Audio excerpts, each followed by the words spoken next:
It's all behind this door. Lady and gentlemen, the beer room.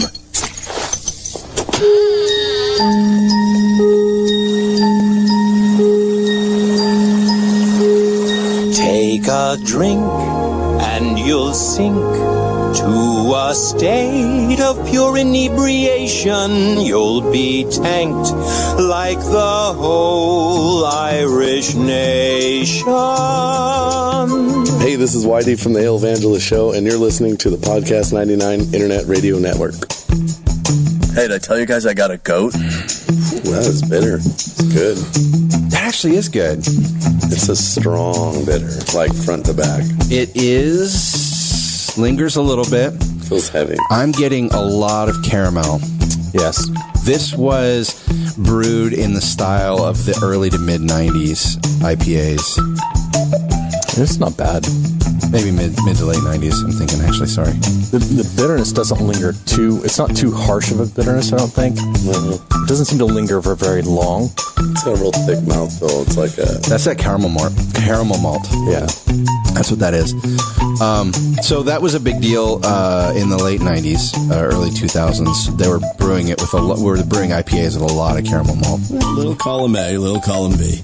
Yeah, baby. Well, good morning, good evening, or good afternoon, wherever you are, whatever you do. A lot of things happening in the world today. Most of them are far beyond our control, you might say. So perhaps it's time we took a pause and thought about life and thought about the laws of gravity, the Constitution, the First Amendment, advertising, beer, shutdowns, politics, and or the news. Don't touch that dial. Just try to hear me out for a while. So what happens when the government shuts down and cannot approve free speech? Wait, approve free speech? Well, some free speech, quote unquote, requires government approval, believe it or not. But they're not there right now because of the shutdown. They've been declared non-essential parts of the closed departments. So if the government can't regulate some free speech, is it really free speech? Here's how you get a hold of me. The text machine is area code 209-565-DAVE. It's 209-565-3283. The email is dave@thedavebowmanshow.com. And of course, we're on the web. Just look for The Dave Bowman Show on Facebook, Twitter, iTunes, and whatever web browser you use will take you to thedavebowmanshow.com, as well as podcast99.org, where you can get the show live or on demand. Ego bibere capulas et ali vivere. I drink coffee that others might live. So, some years ago, I was doing this show, and I started doing it as a podcast, and the idea for Podcast 99 really was born. By the way, a completely unrelated side note, Tim Preuss is coming back on February the 11th. He's coming off his hiatus, his vacation. So if you're a big fan of Tim Preuss, you got that to look forward to coming up on February 11th. And I hope I didn't just stomp on his announcement. He tweeted it, so I can't have, right? Anyway, back when I first started all this stuff, and I started doing podcasts, started talking to Chris Dow, the Ale Evangelist, and he had proposed some years before to come on Afternoons Live with Dave and John and talk about beer. And the truth of the matter is that neither I nor John were real beer guys. I'm still not. But I've learned a few things from the Ale Evangelist and the Ale Evangelist show from Chris. Chris came on my show. He gave us a bunch of beer, different types of beer and different styles and things that I didn't even realize were beer. Some of them are like Kool-Aid, but they're beer. And I learned that I could drink beer and not be, A, not be a beer snob, and B, actually find something that I can enjoy. And I'm still not going to pop open a Coors or a Bud Light or anything like that. But there are some beers that I have come to enjoy. I really do like stouts. Darker beers I tend to like. There is a local brewery here that does something called the Ridgetop Red, which is fantastic. I mean, it's really quite good. And I've learned, and I don't drink a lot of it, I think I've had one in the last 6 months, but it was good and I enjoyed it. So I learned from the Ale Evangelist, who I often accuse of being a beer snob, the caramel was brewed in the style of the 1990s. It has a big mouth on it. Those guys are fun to listen to, especially when they're getting late in the show and they've had a couple of show beers and they decide to talk politics. That's when it really gets good. Anyway, the point being in all of this that, that's where I learned about beer, and it was talking to them on occasions that I learned about some of the things that you don't think about, the regulations regarding beer. And it's something that we don't, it doesn't really occur to us on any given day, but beers come with labels. This happens to be a Mexican chocolate stout label from Copper Kettle Brewing in Denver, Colorado. And you can see it has all the stuff that a beer label would have on it. The name of the beer, what kind it is, our story is printed on there, and there's all kinds of, serve this at the right temperature, and how much, what they call alcohol by volume, ABV it is. What it doesn't have is the beer units or whatever, the IBUs, or it might have that on there. I just don't know. Anyway, it does have that on there. 50, right? Is that what that says? IBU 50? That stands for International Beer Units, which, again, I have no idea what are. I get into this argument with my wife all the time about my insulin. Well, you got to take 3 units. Well, how much is a unit? Well, there's 100 units in 1 milliliter. So it's a microliter? Anyway, I hate it when people use terms for measurements that I have no idea what are. 7% alcohol by volume and so forth and on. Here's another one that I found that I thought was pretty intriguing as a beer label goes. The Full Steam Lucky Straw Farmhouse Ale from the beautiful South in Durham, North Carolina, home of the Durham Bulls. And this was interesting because of what it says at the bottom, empowering farms in a post-tobacco North Carolina. So Carolina's trying to get away from the tobacco industry and into the beer industry. This is 5.5 and it was only 25 IBUs. Again, I don't know if a higher number is better or lower number is better. I have no idea. I'm showing you my beer ignorance here, but that's the way it is. If you really want to know that stuff, listen to the Ale Evangelist show. They're on hiatus too, but all of their shows are available on the Podcast 99 website as well as on the Ale Evangelist shows website and Facebook page. So at any rate, all of this stuff is important.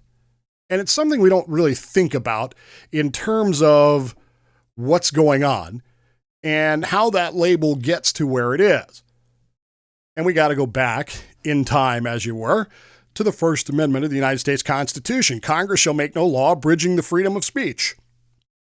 Right? That's what we've all believed and we've all held and we've all accepted from day one. We don't have an issue with that. We don't always, as a general rule, we don't have any real issue with the fact that there are some restrictions on free speech, do we? For example, you can't incite people that, advocating violence or whatever. You can't incite people to commit suicide. You can't make a false statement of fact. Which, again, that's a very complex one because you actually can make a false statement of fact. You just can't benefit from it. You can't be obscene. What does that mean? Does it appeal to the prurient interests or to a shameful or morbid interest in sex? What exactly is obscenity anymore? As Tom Lear once said, smut, give me smut and nothing but. A dirty novel I can't shut if it's uncut and unsubtle. Child pornography, obviously, is a problem. Fighting words, offensive speech owned by others. And then we come to that last area of restrictions on free speech, which is known as commercial speech. We don't talk about this very often. Commercial speech is it's kind of unique when you're talking about free speech exceptions because there's no complete exception to it. It's kind of recognized as having diminished protection. Why? Well, there are some limits on commercial speech, as you might anticipate here. commercial speech, of course, advertising, as it were. If you stopped and thought about this for a minute, you might begin to see, well, some of those other areas. I mean, what if I did an ad that was, obscene? And that's happened in the past. I'm hoping everybody has seen this video going around the internet right now. It's kind of becoming viral up where we are, of the Muppets doing the coffee commercials. Have you seen this yet? Where Kermit the Frog, it's a very early version of Kermit the Frog, is encouraging people to buy this particular brand of coffee. And in one of them, he, quote unquote, says, we kill people that don't drink this coffee. And then he shoots the other puppet and fires a cannon at him and beats him over the head with a stick. And I don't know that that's obscene, but I don't think that would be allowed as advertising today. Well, who is it that's not allowing that? It's the government. The government limits free speech in commercial areas in some specific ways. Number one is false advertising. You cannot falsely advertise your product. This product, if you take it, we've all heard the salespeople, the snake oil salesman. If you take this product, it will cure every ill you've ever had, right? And so you drink it and all you get is drunk. That's false advertising. The way that they get around that now is by saying these statements have not been evaluated by the Federal Drug Administration, and this is not intended to treat or diagnose any. They put a disclaimer on there that's very obvious and very evident, but you still can't false advertise. You can't label a beer as, I don't know, this beer will get you a date, because it won't. You have to do that. So you can't false advertise. But anytime the government is going to limit commercial speech, there has to be a substantial government interest in doing so. All right? This is very important. Why is the government limiting this speech? In the case of beer, can you imagine any particular reasons why the government might have a substantial interest in limiting some speech about beer? Anybody? Well, we'll get to that in a second. The next criteria is it can't be overly broad. They can't just say, well, no advertising. Nope, can't do that. Nor can they say, well, you can't do it if you're this or that. The substantial government interest has to be served by an absolute, provable, direct connection between the action that the government has taken and that substantial government interest. Sometimes that can be a little bit hazy. Sometimes that's not as clear as people want it to be as to what exactly that substantial government interest is versus what the government actions are. Now, what does this all have to do with what we're talking about today, and particularly beer? You might be crying. Well, go back to these labels for just a moment. These labels, you might have noticed, while they are varied and while they have different artwork and and I had a bunch of them, I only put 2 of them in the system here, but while they are, I'm sure that there are people who collect beer labels. I have a friend that collects Dr. Pepper labels. I have no idea why.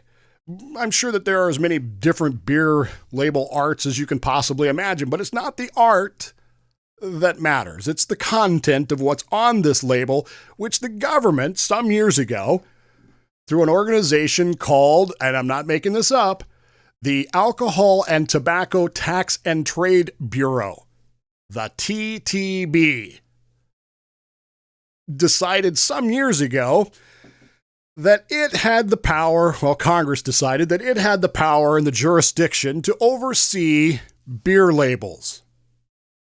You with me here so far? Hopefully at this point you hear that music, dun dun dun dun dun dun dun dun, because the government's now involved with beer labels. Why would the government get involved with beer labels? Well, apparently. Now, I wasn't paying attention to any of this stuff. I just know what I read in the case law here. Apparently, at some point, beer makers particularly with the birth and the explosion of the craft beer industry and so forth and so on, beer makers decided that the best way to advertise their product, or a way to advertise their product, was to what's the word I'm looking for? Not enhance, put forward, promote the beer, the alcohol volume, and the theory being that, well, you remember the Foster's ad, the Foster's beer commercial. It wasn't the commercial; it was the Monty Python sketch. Why is drinking American beer like making love in a canoe? It's bleeping close to water. Foster's made a big deal about their alcohol volume was much higher. Well, as the craft brewers really began to take off, that sort of became a point of pride, was the ABV, the alcohol by volume of their beer. The theory being that the higher that was, the better the beer was. And they ran into some problems because I guess people weren't getting as smashed as quickly as they thought they should on beers that had ABVs that were off the charts. And so the advertising began to exaggerate, I guess, the ABV, and it began to be, the theory was that it was causing a war about the strength of the beer. And this, the government said, is a substantial government interest because basically, people drinking beer. Well, go back to Prohibition in the 18th Amendment. It's people getting drunk, and there's social costs involved with this, and so forth and so on. And so the Congress got together and set up a whole system here, the TTB, Alcohol, Tobacco, Tax, and Trade Bureau. And they stuck it into the Department of Treasury, and their entire job in life is to, I'm not making this up, one of their jobs is to regulate beer labeling. So the TTB periodically reviews labeling and advertising claims by taking samples of alcoholic beverages for validations purposes. Yeah, that's a job I'm sure the ale evangelist would want. I want to be the sampler for the TTB. Yep, we're gonna. I want a bottle of your, or growler of your latest, because I need to test it and make sure that it's up to snuff and up to touching on your labeling issues. So they do that. They approve changes to the label, but in order to print a label for your beer, whatever it is, if you're trying to sell it, you have to have what's known as a COLA, C-O-L-A. That stands for Certification of, I knew I'd forget it. Certification of Label Approval. You have to have a certificate from the government that says, we approve your label, which is advertising, which is commercial speech. You see where we're going with this? So you have to have a certificate of label approval from the government to slap your label on your beer that you brewed in order to then turn around and sell it. Now, if you're the ale evangelist and you're making beer in your kitchen, it's probably not that big of a deal because you're not selling it, you're just enjoying it. But if you happen to be a brewery who makes your living selling beer to people, particularly beers that you have brewed, now you've got a little bit more hassle to go through here, don't you? You have to go get a certificate of label approval from the government to put your label on your beer, your commercial speech, your free speech on your beer, that then allows you to go sell your beer, because you can't sell it without that. If you do, the government will knock down your front door and beat you with sticks and shoot you with a cannon like Kermit the Frog. No, I made that up. They wouldn't actually do that. What they would do is they would fine you and shut you down. And of course, that interferes with your business. Now you can't sell your beer, so you can't make money, and you can't do the things that you need to do in order to functionally survive as a functional brewery, right? Now go back to this TBB for just a minute. Did you catch what I said about the Alcohol and Tobacco Tax and Trade Bureau? What department is it in? That's right, it's in the Department of Treasury, which is one of the departments that is at least partially shut down right now because the TTB, the government, is partially shut down. And so, as a part of this shutdown, the TTB, the government has declared that these people who go out and sample the beers for whatever, these people that issue the certificates of label approval are in fact, quote unquote, not essential. And so they are home, not working.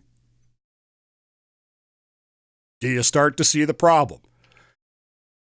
All these breweries, and particularly a brewery in Washington, D.C. that goes by the name of Atlas, which makes a peach wintertime brew that's supposed to be really, really good. I've never had it, but it's supposed to be fantastic.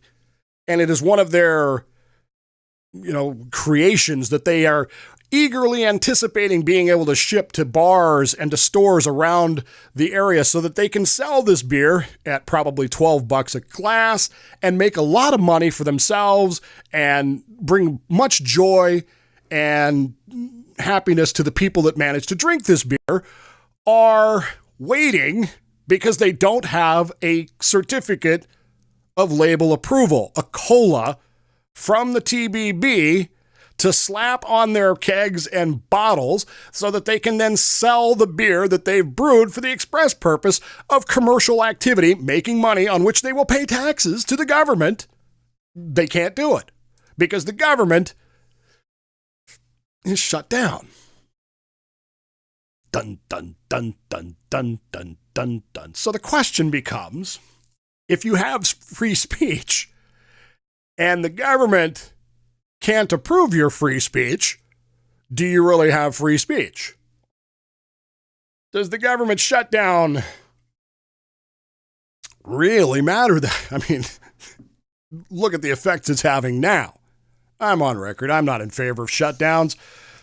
But at the same time, there is an element here of it's kind of smoking some things out, isn't it? About what's essential and what's not essential. Do you really believe that the framers of this country thought to themselves at some point that the purpose of government, a primary function of government, is to approve labels for beer bottles because apparently consumers are too stupid to figure it out for themselves? Do you really think that they thought that? I don't think they did. Atlas Brewery has filed an injunction against whomever, and has asked for the federal courts to grant them an injunction so that they can sell their beer, so that they don't have to get a COLA, a certificate of label approval from the United States government, so that they can sell their beer, because otherwise, what's the point? Why do we need the government to do this? Why do we need the government to tell us that our label's okay? Because if you do this, well, now you've got problems, don't you? You've got some issues with whether or not this is free speech or protected speech or prior restraint speech or whatever. The situation is unacceptable, they write. This court may be unable to solve the political branch's budgetary standoff, but it remains in the business of securing fundamental rights. The bottom line is that Atlas suffers a categorical prohibition of its constitutionally protected speech, as well as an indefinite content-based prior restraint on that speech. The court should immediately enjoin the government from requiring Atlas to obtain a legally unavailable license to exercise fundamental free speech rights.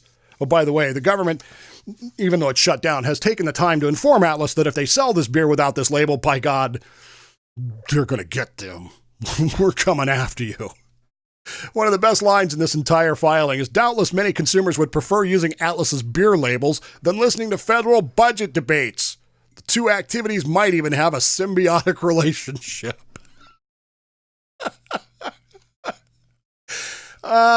Is that not wonderful? Really, would you rather read a beer label or listen to Nancy and Chuck and Mitch and whoever else prattle on about the federal budget and this standoff? Which would you rather listen to?